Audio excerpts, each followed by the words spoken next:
Fidèles téléspectateurs de TSM Immo, bonjour. Je suis Ahmed Lo, votre consultant immobilier, et aujourd'hui, j'ai le plaisir de recevoir sur ce plateau Madame Cathy Suarez, qui est la directrice de l'agence immobilière Régie Immobilière Minier, et elle est également la présidente de l'Association nationale des agents immobiliers du Sénégal, l'ANAIS. Bonjour Cathy. Bonjour Ahmed. Alors, c'est un plaisir de te recevoir sur ce plateau. Également. Merci d'avoir accepté notre invitation. Alors, aujourd'hui, nous allons parler de plusieurs sujets liés à l'immobilier, et notamment le rôle central que joue l'agent immobilier dans le secteur de l'investissement immobilier, notamment les choix stratégiques opérés par les investisseurs immobiliers sur le marché local. Mais avant ça, est-ce que tu peux un peu revenir sur votre corporation, l'ANAIS, nous dire un peu quels sont vos objectifs, vos missions, et éventuellement les combats qui ont été menés depuis la création de votre corporation? Alors, ANAIS a été créé en 2017. Nos combats, c'est depuis 2017, on essaye de se battre pour réguler le marché pour réguler le secteur de l'immobilier, notamment qu'il y ait une régulation des agences immobilières. Nous avons plusieurs objectifs, celui de former et de communiquer davantage sur comment fonctionnent les lois, le marché réel de l'immobilier, pas la partie informelle mais la partie formelle. Donc, on essaye de former un maximum d'agents. D'accord. Et aussi, là, l'objectif pour 2025, donc cette année, c'est potentiellement de créer une chambre du droit des affaires et des agences immobilières au Sénégal, en partenariat, en partenariat, d'ailleurs tu es le premier à le savoir, avec la Côte d'Ivoire, Abidjan. D'accord, très bien, alors c'est parfait. Alors je pense que c'est essentiel effectivement d'avoir ce genre de structure des chambres, vu que nous sommes quand même dans un secteur qui est très désorganisé. Il est important quand même qu'on ait vraiment des structures qui nous permettent de remettre en fait le secteur immobilier sur les rails. Alors, venons-en en fait au sujet, notamment le rôle de l'agent dans le secteur de l'investissement immobilier. On sait qu'aujourd'hui, l'agent est l'intermédiaire par excellence entre un investisseur et le marché. C'est également l'intermédiaire entre un bailleur et un locataire. Même chose également entre un vendeur et un acquéreur. Effectivement. Mais avant ça, quelle est aujourd'hui votre lecture par rapport à l'état actuel du marché immobilier au Sénégal? Quelles sont les zones attractives? Qu'est-ce qui attire les investisseurs? Quels sont les types de biens les plus recherchés et sur lesquels les investisseurs effectivement focalisent leur attention? De manière générale, globale. Ça, c'est une bonne question. Alors, en réalité, ces dernières années, on pourrait dire que ce qui a attiré les investisseurs, c'est le secteur du haut standing. Du haut standing, d'accord. Parce que c'est là où, a priori, on allait faire les marges les plus importantes. D'accord. Aujourd'hui, c'est peut-être moins évident. On ne sait pas trop exactement vers quel secteur se tourner. Et d'ailleurs, ça se ressent. Les investisseurs ont freiné. Et actuellement, ils sont plutôt en veille. D'accord. Quelles sont les raisons, les causes? La suspension. L'environnement peut-être. D'accord, ok. Tout simplement, l'environnement, à partir du moment où l'environnement politique n'est pas forcément stable et favorable à l'investissement, il est évident que les investisseurs ils vont avoir un peu plus de mal à investir dans le pays. D'accord. Donc, vous avez constaté effectivement, par exemple en 2025, que l'investissement a ralenti. Disons en 2024. En 2024, ça a ralenti par rapport aux années précédentes. Ah oui. 2023 et 2024. 2023 et 2024. Donc, en partie à cause, effectivement, des événements qui se sont déroulés, politiques, disons, ces dernières années. Et effectivement, les suspensions provisoires des affaires domaniales et foncières en 2024. C'est bien ça ou pas? Oui, dans un sens, ça fait toujours peur aux investisseurs de voir qu'il y a des suspensions, ils se demandent qu'est-ce qui se passe, ils comprennent pas. Donc oui, on peut le dire. On peut le dire comme ça. Au-delà du résidentiel, c'est vrai qu'il y a beaucoup d'investisseurs dans ce segment-là, mais qu'en est-il effectivement des autres segments comme le commercial, l'immobilier commercial, l'immobilier de bureau, l'hospitality, la promotion foncière? Quelles sont aujourd'hui les différentes tendances? Est-ce qu'il y a toujours cet engouement-là, comme dans le résidentiel pur et dur? Alors, en ce qui concerne les bureaux à proprement parler, il y a eu un engouement, mais le marché n'a pas suivi. Donc, on se retrouve avec pas mal de lots qui sont vides jusqu'à présent. D'accord. Est-ce une question de prix? Est-ce que c'est une question que, justement, comme les investisseurs ne sont pas venus, les sociétés qui étaient espérées ne se sont pas installées, du coup, il n'y a pas la clientèle pour. Par contre, il y a peut-être des secteurs qui, jusqu'à présent, n'ont pas encore été vraiment recherchés. Bon, normalement, je devrais confier ça à mes clients au niveau de l'agence, mais je vais quand même vous le dire. Je pense qu'il y a de quoi faire en ce qui concerne, par exemple, la création d'immeubles de parking. On a un vrai problème de stationnement au Sénégal. À Dakar, en tout cas. Surtout à Dakar. On a un énorme problème de stationnement et de moins en moins de foncier bâti. D'accord, très bien alors. Quelle est aujourd'hui la posture que doit adopter l'agent immobilier devant un investisseur? Quelles sont les questions à poser pour pouvoir l'orienter dans des choix stratégiques, disons, dans le cadre de son investissement immobilier, quoi? Déjà, il faut s'assurer qu'il ait un titre foncier ou un acte de propriété en bonne et due forme. Aujourd'hui, sur le marché, on retrouve des appartements à la vente sur des collectivités qui n'ont même pas encore été scindées en bail. Donc, voilà, c'est pas acceptable. Des délibérations, hein? Des délibérations, oui, qui ne sont pas, qui n'ont pas été transformées en bail, donc encore moins en titre foncier. Ce qui fait que le morcellement pour l'acquéreur final, il n'est pas gagné. Donc ça pose problème. Donc il y a la question de l'acte de propriété. L'acte de propriété, oui. Il y a le titre de propriété. Et puis, il faut pas se mentir, hein, les banques sont chères. Ah, le financement. Donc, si vous avez la possibilité d'avoir un financement, au moins en partie, sans passer par la banque, c'est quand même plus intéressant en termes de marge bénéficiaire pour après. D'accord. Donc, vous conseillez en fait à ces investisseurs-là de privilégier les fonds propres au détriment en fait du crédit immobilier, c'est bien ça? Oui. D'accord. Oui, parce que il faut reconnaître que quand on c'est à cause des taux, c'est à cause des taux de rentabilité. Quel est en fait pourquoi c'est à cause des taux. Des taux. C'est à cause. Alors, il y a deux choses à mon sens. À cause des taux, même si ces derniers ont baissé dernièrement, faut le reconnaître aussi. D'accord. Et puis aussi parce que donc ces dernières années, je pourrais dire que depuis la Covid, le secteur de l'immobilier, il y a eu un boom et puis ensuite c'est redescendu. Donc il est assez irrégulier. Et du coup, si vous devez travailler avec des banques, vous pouvez pas garantir que vous allez réellement pouvoir rembourser en cas de non-location, par exemple, des biens ou en cas de non-vente des biens. Et ça, c'est un problème. Effectivement. Voilà. Ça, c'est un problème. Alors, toujours par rapport au marché immobilier, hein, donc d'aucuns des Sénégalais disent que l'agent immobilier participe à la spéculation du marché immobilier, au prix du foncier, etc. Je pense que ça, c'est un mauvais procès, voilà, qui est intenté en fait aux agents. Il faudrait comprendre qu'un agent immobilier, effectivement, c'est un professionnel assermenté dans son domaine. Vous êtes effectivement des gestionnaires de biens immobiliers, vous êtes dans l'administration immobilière. Et justement, en parlant d'administration et de gestion immobilière, quelles sont aujourd'hui les stratégies pour maximiser en fait sa rentabilité locative lorsqu'on a un immeuble, voilà, donc de rapport de plusieurs appartements? Alors, d'abord pour répondre un petit peu à ta première question, on est en début d'année, donc j'ai fait un petit peu mes statistiques de fin d'année au niveau de la régie immobilière Munier. D'accord. Je peux te dire que la moyenne des locations sur l'année 2024, c'est entre 600 et 700 000 francs de loyer mensuel. D'accord. Donc, on est loin des 2 millions, 3 millions et je ne sais quoi de spéculation. Donc, oui, il y a de la spéculation, mais est-ce que quand il y a de la spéculation, on peut louer?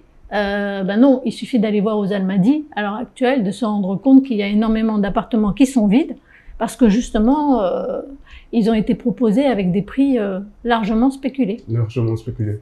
D'accord. Et qu'est-ce qui a provoqué ça? Est-ce que ce sont des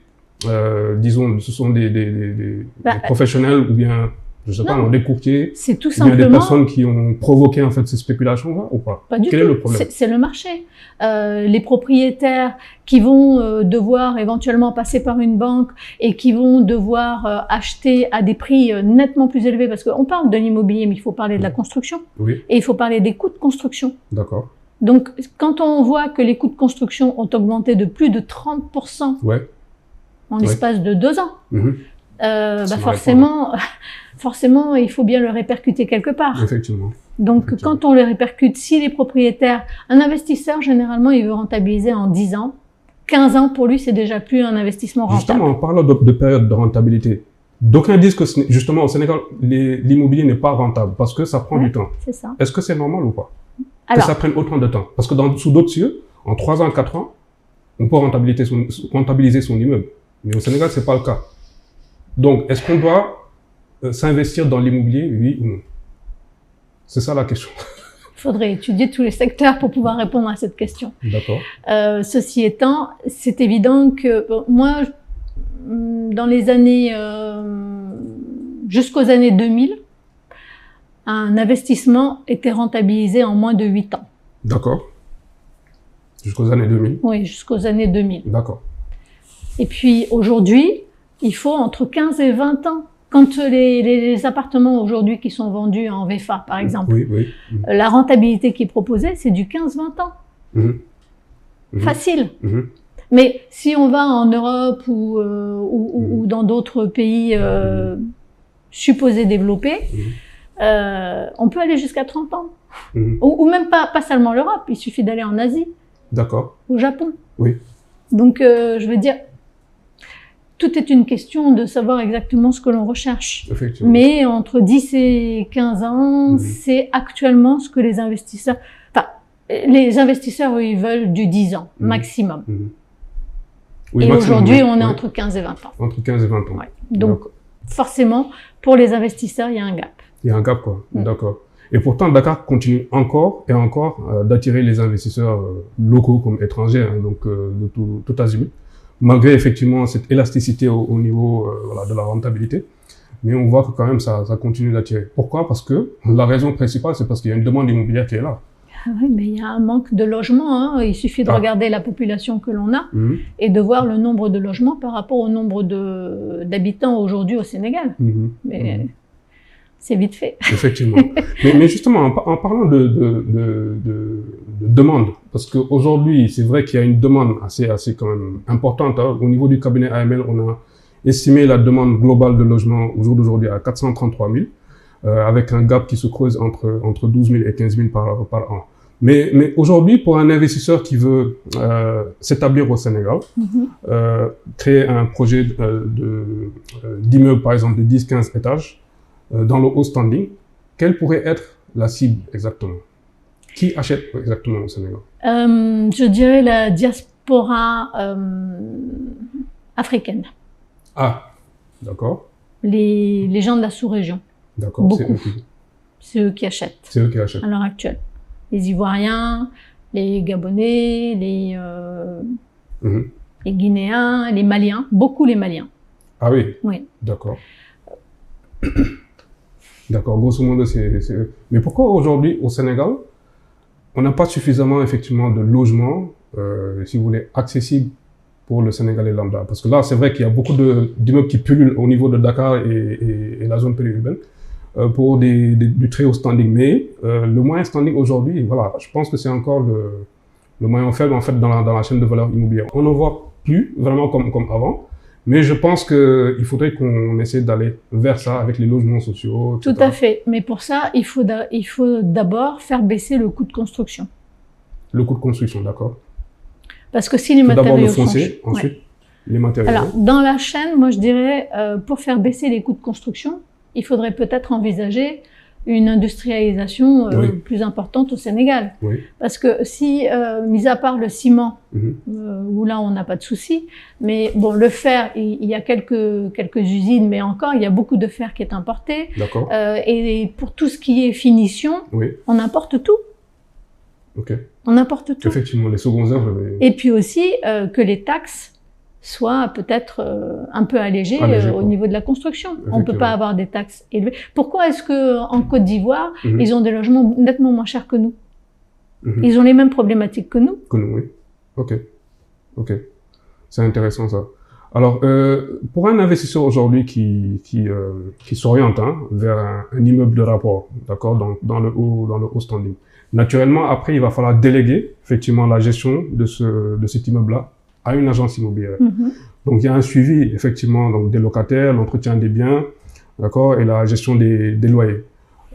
Comment se fait cette administration immobilière-là? Est-ce que tu peux nous expliquer un peu comment se fait la gestion d'un immeuble aujourd'hui au niveau du Sénégal? En fait, dans une agence immobilière, il y a plusieurs métiers différents. D'accord.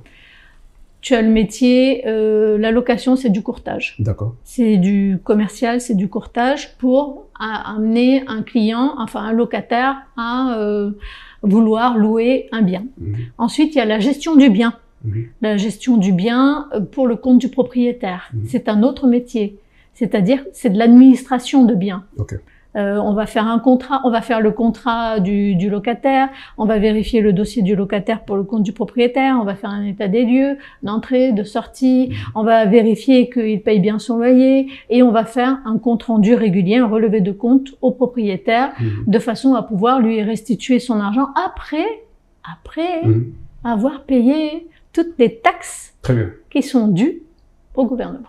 D'accord. Très bien, ça c'est clair. Et ensuite, le troisième métier, c'est le syndic de copropriété, qui lui va s'occuper de la gestion des parties communes. Un métier casse-tête, il paraît. Moi, je dirais que c'est un métier, comment dire, très qui permet de s'améliorer et d'en apprendre davantage sur les autres métiers, parce qu'il faut être extrêmement vigilant. Vigilant. Et patient aussi, j'imagine? Avec les copropriétaires? Je dirais qu'il faut... Parfois les cotisations qui viennent pas à temps. Il faut savoir être à la fois un bon médiateur. D'accord. Donc avoir des qualités de diplomate. D'accord. Il faut être très bon gestionnaire parce qu'il faut de la transparence dans les comptes. D'accord. Et il faut avoir l'œil parce que il faut voir vraiment en termes d'entretien dans toutes les parties communes les choses qui ne sont pas forcément visibles dans un premier temps. D'accord.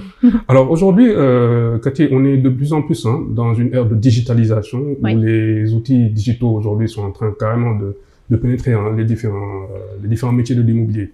Et j'imagine également qu'au niveau de la gestion, c'est le cas. Est-ce qu'aujourd'hui, au niveau, par exemple, de l'analyse, vous disposez d'outils de gestion qui permettent non seulement à votre agence de bien suivre, d'avoir un bon suivi de votre portefeuille immobilier, mais permettant également à vos clients d'avoir une vue, disons, transparente de leurs investissements, quoi. Alors, il n'existe pas au sein d'Anaïs un logiciel commun pour cela. Par contre, certaines agences ont acheté le même logiciel. D'accord. Nous, on commercialise actuellement un logiciel, d'ailleurs, au Sénégal. Oui. Votre structure ou bien c'est l'Anaïs qui commercialise? Non, c'est notre structure. Ah, d'accord, d'accord. Et tu veux le nom? Éventuellement. C'est Crypto. D'accord. Donc c'est un logiciel de gestion? C'est un logiciel de gestion immobilière. Oui. Le groupe était français, il vient d'être racheté par les Américains. Et vraiment, Il est complet? Ah, il est complet, il est super complet. On fait tout.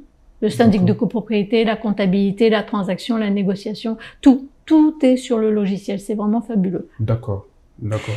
Il y a d'autres logiciels aussi qui existent sur le marché. Je suis en train de travailler aussi avec quelqu'un d'autre pour du digital, pour entièrement digitaliser avec un cloud cette possibilité-là. Et voilà. Après, bon, nous, on encourage au niveau d'Anaïs à ce que les uns les autres puissent utiliser des logiciels, parce qu'il est clair qu'aujourd'hui, la gestion sur Excel, elle est dépassée. Elle est dépassée, oui, c'est sûr et certain. Et justement, en parlant de l'outil digital, est-ce qu'aujourd'hui, vous continuez toujours, c'est vrai que vous vous êtes inscrit dans l'ère de la digitalisation, c'est bien. Mais est-ce qu'aujourd'hui, les différents clients, par exemple de la LIM, ont accès à une plateforme qui leur permet de suivre l'historique des loyers perçus, etc. Voilà, et les différents contrats qui ont été signés, etc. Tout ça, c'est inclus en fait dans le logiciel que vous... Oui. En extranet, En à extranet. partir de notre site web, ils ont un code et ils peuvent visualiser un certain nombre de documents. D'accord. Et est-ce qu'aujourd'hui, vous avez constaté qu'il y a également une certaine digitalisation au niveau, par exemple, de l'administration sénégalaise, qui permettent justement de visualiser les différentes transactions qui sont effectuées dans le secteur de la location? Et c'est très bien. En ce moment, vous l'avez vu? Nous, on voit, ils ont commencé par digitaliser un certain nombre de taxes. D'accord. Et de faciliter donc des plateformes pour pouvoir faire les déclarations en ligne et pour pouvoir pas encore faire des paiements en ligne, mais au moins déjà faire les déclarations en ligne. Et c'est très bien.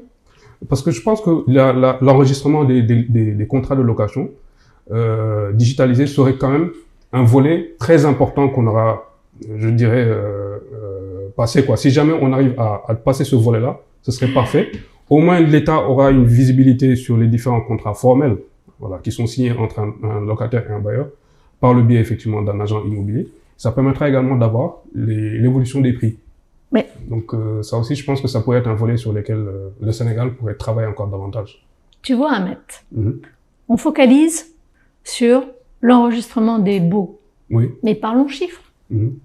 L'enregistrement des baux aujourd'hui, c'est pas grand-chose par rapport à l'ensemble de la collecte des taxes et des impôts qu'une agence immobilière est en mesure de faire. D'accord. C'est du rien du tout. C'est excellent par rapport à... D'accord. Donc, disons que les taxes sont... Bon, en parlant de taxes, justement, il y a la TEOM. Quand il s'agit de résidentiel, il y a que la TEOM. Alors, il y a la taxe d'ordures ménagères, oui, la TOM, il y a la TLV. Il y a la TLV. Donc, la TLV, en fait, je dirais que peut-être, l'erreur qui a été faite, c'est de vouloir obliger à faire des enregistrements, effectivement, au niveau des impôts physiques.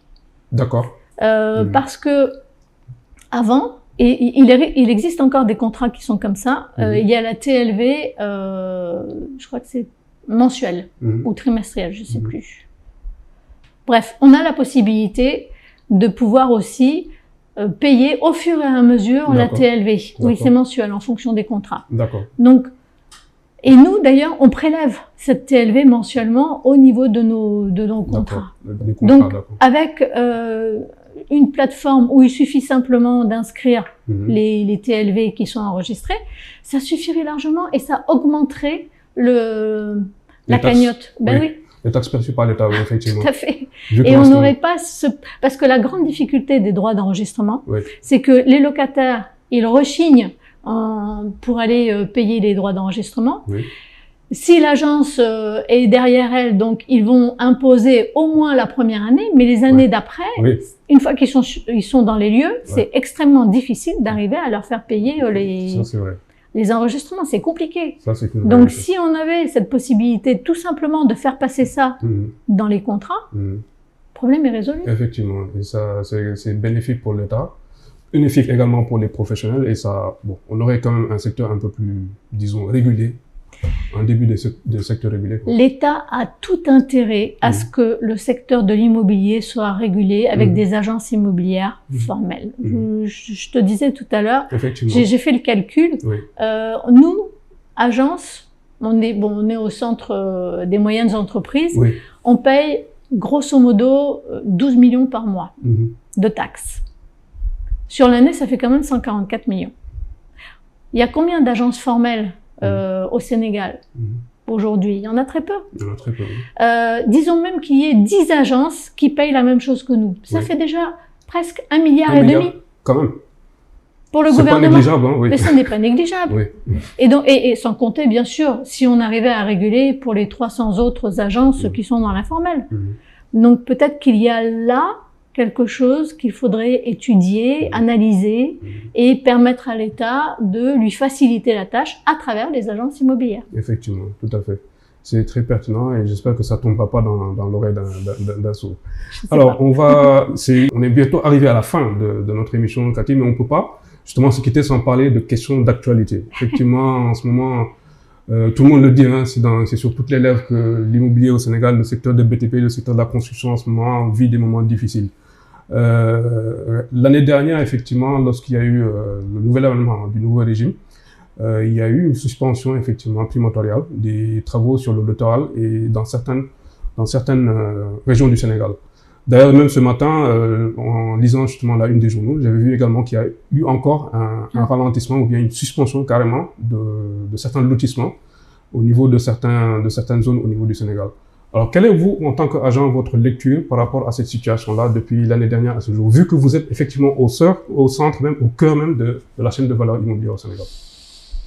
Est-ce que ce que je vais dire va être politiquement correct? On est là juste pour réfléchir et donner des recommandations, formuler des recommandations pour moi, je dirais que les autorités, oui, en voulant faire un état des lieux de ce qui se passe, ne serait-ce que sur le littoral, franchement, si j'étais présidente, je l'aurais fait. D'accord. J'aurais fait la même chose. D'accord. C'est tout à fait légitime de leur part de vouloir savoir exactement qu'est-ce qui se passe sur ce littoral. Pourquoi? Parce qu'il y a une loi qui existe. Oui. C'est le droit maritime. Oui. Et normalement, toutes ces constructions n'auraient jamais dû voir le jour. Je suis d'accord. Maintenant, quand il y a un immeuble qui se construit, il y a quand même pas mal de choses qui se passent. Oui. Vous avez un promoteur, il y a un constructeur, et il faut pour ce promoteur et ce constructeur des autorisations. Qui signe les autorisations? Est-ce qu'on doit empêcher le constructeur et le promoteur de faire son travail a posteriori alors que légitimement et légalement ces documents il les a? Ou est-ce qu'on devrait réfléchir en amont ou peut-être même réfléchir à peut-être revoir la loi sur le littoral et surtout sanctionner peut-être éventuellement, ceux qui signent alors ou qui justifient pourquoi ils ont signé des choses qui a priori ne sont pas légitimes. Effectivement. Et bon, on espère que cette situation-là, on va pouvoir passer outre d'ici quelques semaines, voire quelques mois, parce que je pense que le secteur immobilier est un secteur stratégique dans l'économie, et notamment dans le secteur du secondaire. Alors, dernier point, c'est par rapport au loyer. On ne peut pas t'inviter sans parler du loyer. Une question qui paraît peut-être simple, mais elle est très très compliquée, très très difficile et très complexe. Et il s'agit effectivement de la location au Sénégal. Effectivement, en 2023, il y a eu la création de la CONAREL, c'est la Commission nationale de régulation du loyer. Et il me semble que l'ANAIS fait partie effectivement de cette commission-là. Depuis sa création, est-ce que vous avez vu effectivement qu'il y a eu un impact positif dans la régulation du loyer ou bien de la baisse du loyer depuis 2023 à nos jours? Est-ce que j'ai droit à un joker? Allez-y. Parce qu'il me semble qu'il y a des membres de l'ANAIS dans cette commission, comme ceux de la FACIS aussi. Complètement. Oui. Comment doit-on réagir lorsque on sait qu'un budget quand même qui est conséquent a été voté, dont on n'a jamais vu ni la couleur, ni la transparence des comptes, ni rien du tout? La CONAREL n'a pas de budget. Si, la CONAREL... elle a un budget, mais elle n'a pas. Elle a un budget, mais qui a vu les comptes? Où est le rapport de compte de la CONAREL? Quelqu'un l'a vu? Ça, c'est la première chose. D'accord. Et la deuxième chose, c'est, oui, on est nombreux en tant que membres d'ANAIS à faire partie des différentes commissions de la CONAREL.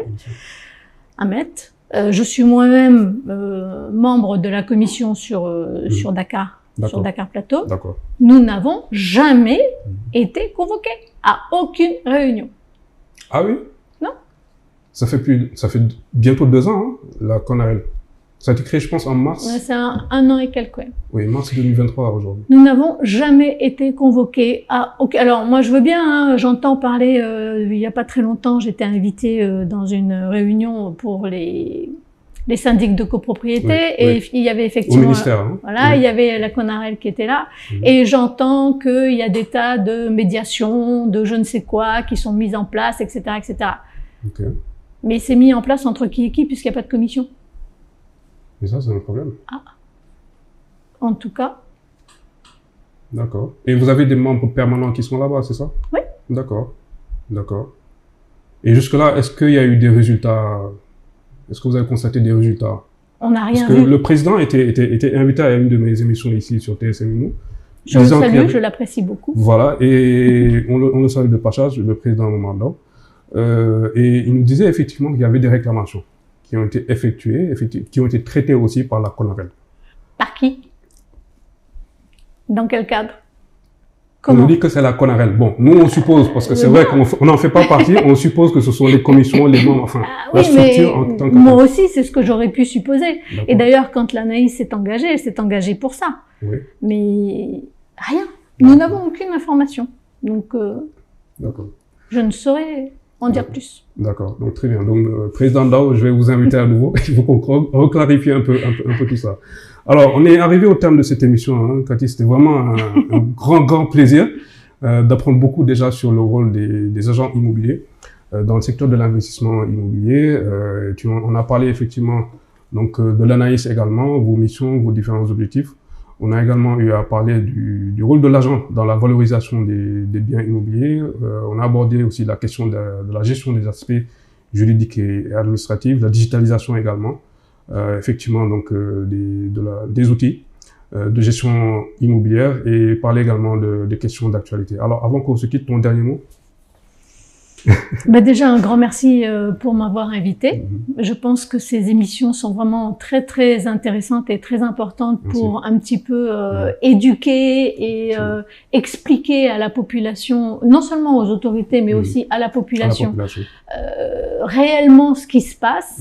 Et un petit peu contrer toutes ces émissions que l'on a eues en 2023-2024 sur ce que je dirais beaucoup de fake news, ou en tout cas des informations qui ne donnaient qu'une version, mais qui ne permettaient pas d'avoir une explication globale. Ce que j'aime dans tes émissions, c'est que on traite vraiment des choses de manière plus approfondie et en réfléchissant davantage à l'ensemble de l'environnement du secteur. Donc, un grand merci, Ahmed. Merci beaucoup à vous aussi. Merci également à la RIM. Merci également à l'Anaïs, notamment, je salue le président de passage, le président Mbaye. Voilà, monsieur Sen, j'espère que vous serez également de passage, hein, voilà, pour qu'on puisse faire une autre émission relative à l'immobilier, notamment le blanchiment de capitaux dans le secteur de l'immobilier, monsieur Sen. Je remercie également tous les membres de l'Anaïs, notamment Madame Kardiak Ndiaye, qui a été également Kardiak Ndiaye de l'agence Indépendance Immobilière, hein, qui a également été un grand soutien de AML et également du magazine immobilier. Merci beaucoup, Madame Ndiaye. On espère également que vous serez de passage au niveau de l'émission TSC Immo. Mesdames et messieurs, merci beaucoup pour votre attention. Nous avions invité aujourd'hui Madame Cathy Suarez, qui est la directrice générale de l'agence immobilière Régie Immobilière Munier. Elle est également la présidente honoraire de l'Association nationale des agents immobiliers du Sénégal, l'ANAIS. Pour toute autre information sur le marché immobilier, consultez le site aml-service.org et pour toute autre information en termes de législation immobilière, n'hésitez pas à consulter nos différentes plateformes, magazineimmo-sénégal.com, sur LinkedIn, également sur Instagram, sur tous les autres réseaux sociaux. Je suis Ahmed Lo, votre consultant immobilier. À la prochaine pour d'autres informations sur le marché immobilier au Sénégal. Au revoir.